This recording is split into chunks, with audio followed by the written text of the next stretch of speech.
2,000 rounds later, and reliability has left the chat for the Tisas M1911A1 45 ACP Government.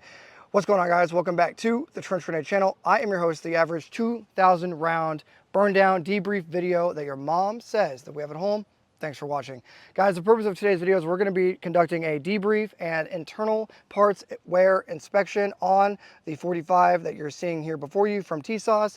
Before we get into the debrief, the after action review, and going over exactly what happened, I have to give you guys a rundown of what has happened prior to this video. So if you've not seen the first video, we conducted a 1,000 round burn down and had a total of 3 malfunctions, 2 with a Wilson Combat magazine and 1 with a Metgar magazine, okay? And now we are at the 2,000 round mark, and we have had a total of 13 malfunctions on camera for your viewing pleasure with the Tisas 1911A1.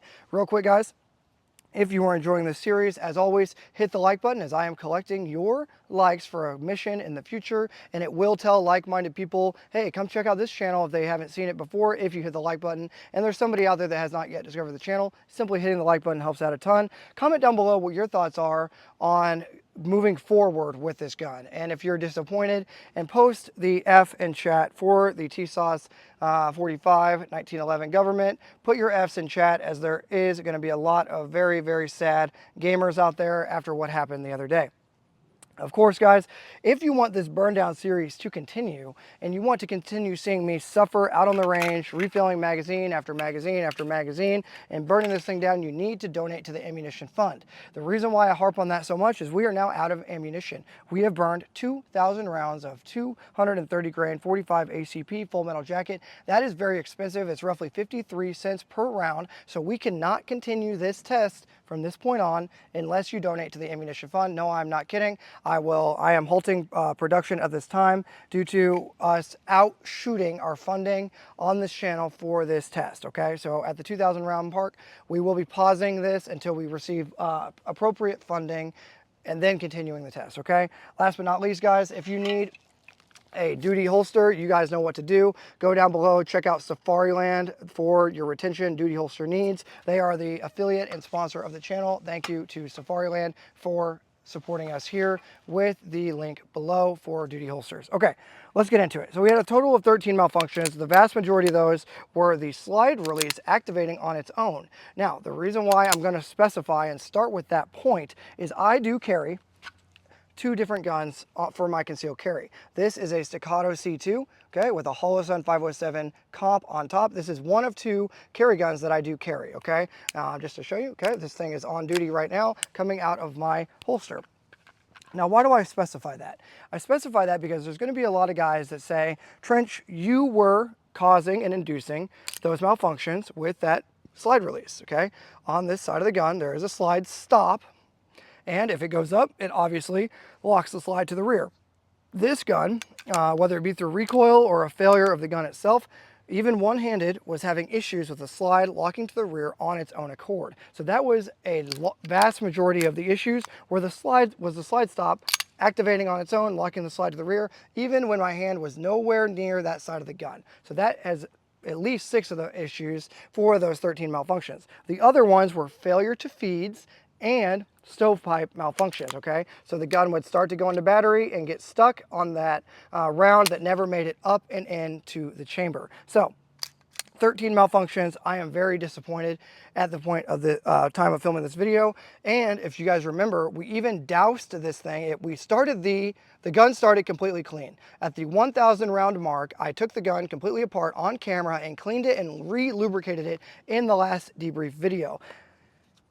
On the range, it started to choke up in the first 200 or 300 rounds. So what did we do on camera? We doused it again with mil-spec, break-free, normal CLP, okay? We doused it out there on the range, and it still continued to have issues, and to the point where, even when I look at this gun right now, my hands are covered in CLP because it has plenty of lubrication, okay? So you cannot blame this gun's failures on a lack of lubrication. Okay. While I talk at you, I'm gonna break this thing down, but yeah, I just think it's important to note, because there's gonna be guys that try to blame this gun's failures on a lubrication issue, and that is just simply not the case. What I'm gonna do right now is I'm going to remove all of the carbon and CLP so we can see any sort of internal wear issues. But as I was saying, this gun's failures were not a lack of lubrication. It was a lack of its own ability to cycle its own action properly, okay? I'm seeing no wear issues at all on the feed ramp, as you're seeing it right there as it focuses. There it goes. Okay, no wear, additional wear patterns on the feed ramp at all.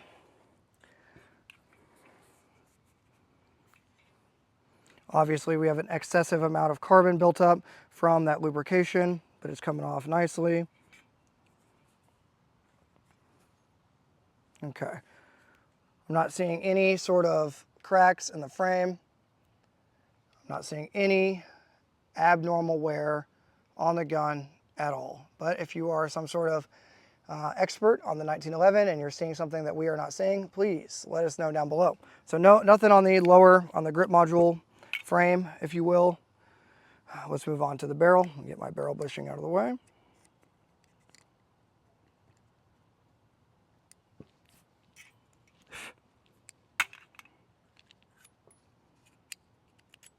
Okay. Ah, yes. All right, here's our barrel. Let me wipe this thing down a little bit.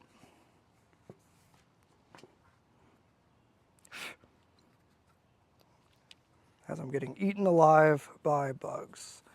All right, let's see.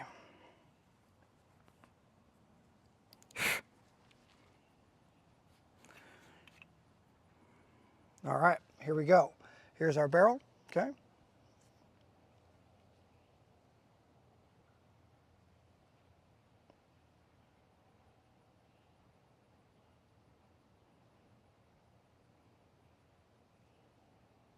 I'm not seeing any sort of abnormal deformation at all. Here's our chamber, as well as the rifling inside the actual barrel. Okay, so I'm not seeing any form of abnormal wear at all anywhere on the gun so far. We'll look at our slide real quick, see if we have any cracks. Yeah, I'm not seeing any sort of micro cracks or fissures or anything like that in the slide at all. I'll show you guys right here.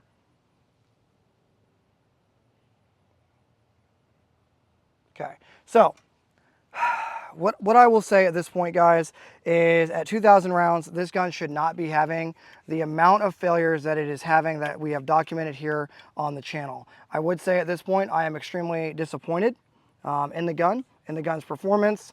Obviously, the gun is still functioning, and we will still continue the testing when funds make themselves available. We will continue testing on this pistol, but as of right now, guys, all I can really say is I do not recommend the gun at this point. If you were looking at getting a Tisas M1911A1, I do not recommend it at this point. We will continue testing and find out more. But at 2,000 rounds, this is having 13 failures plus 2 limp wrists with Nighthawk shooting it. So technically a total of 15, but we'll blame 2 of those on the shooter. I'm not impressed, okay? So we will continue documenting, the failures or the reports as we continue testing on this. As ammunition funds become available, we will continue testing. But just know at this point, this is an absolute non-recommend from me at this time on the Trench Grenade channel. If you enjoy the content, hit the like button, comment down below your thoughts on this test. Let me know if you're heartbroken just like I am. And of course, if you need a holster, go check out Safariland with the link down below to secure a duty rated holster. Thanks for being here, guys. And until next time, it's going to be Trench Grenade, your average, the Tisas 1911 failed me video enjoyer that your mom says we have at home, signing out. Cheers.